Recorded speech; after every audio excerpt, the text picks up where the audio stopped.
ये कहानी आज के भी जमाने में छुआछूत को मानने वालों के लिए है। एक बार की बात है, महात्मा बुद्ध प्रवचन सभा में आकर मौन बैठ गए।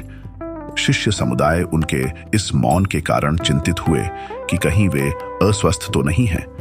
आखिर एक शिष्य ने पूछ ही लिया, भंते, आप आज इस तरह मौन क्यों हैं?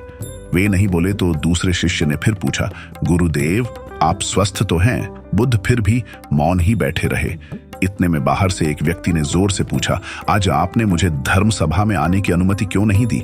बुद्ध ने कोई उत्तर नहीं दिया और आंखें बंद कर ध्यान मग्न हो गए। वह बाहर खड़ा व्यक्ति और जोर से बोला, मुझे धर्म सभा में क्यों नहीं आने दिया जा रहा है? धर्म सभा में बैठे बुद्ध के शिष्यों में से एक ने उसका समर्थन करते हुए कहा, भंते, उसे धर्म सभा में आने की अनुमति प्रदान कीजिए। महात्मा बुद्ध ने आंखें खोली और बोले, नहीं, उसे अनुमति नहीं दी जा सकती है क्योंकि वह अछूत है। अछूत? मगर क्यों? सारे शिष्य सुनकर आश्चर्य में पड़ गए कि भंते यह छुआछूत कब से मानने लग गए। महात्मा बुद्ध ने शिष्य समुदाय के मन के भावों को ताड़ते हुए कहा, हाँ, वह अछूत है।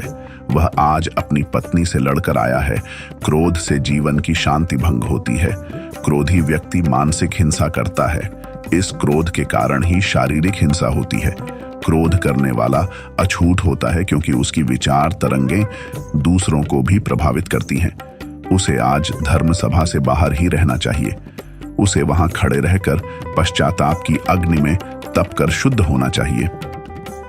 शिष्यगण समझ गए कि अस्पृश्यता क्या है और अछूत कौन है। उस व्यक्ति को भी बहुत पश्चाताप हुआ। उसने कभी भी क्रोध न करने का प्रण लिया। बुद्ध ने उसे धर्म सभा में आने की अनुमति प्रदान की। तो मित्रों, अगर आप भी अपने अंदर कुछ ज्ञान का समावेश चाहते हैं तो हमारे इस चैनल को जरूर सब्सक्राइब कर ले, क्योंकि हम इस घोर कलयुग में भी आपके अंदर ज्ञान की ज्योति को बुझने नहीं देंगे। तो आज के लिए हम आप सभी से विदा लेते। ओम बुद्धाय नमः।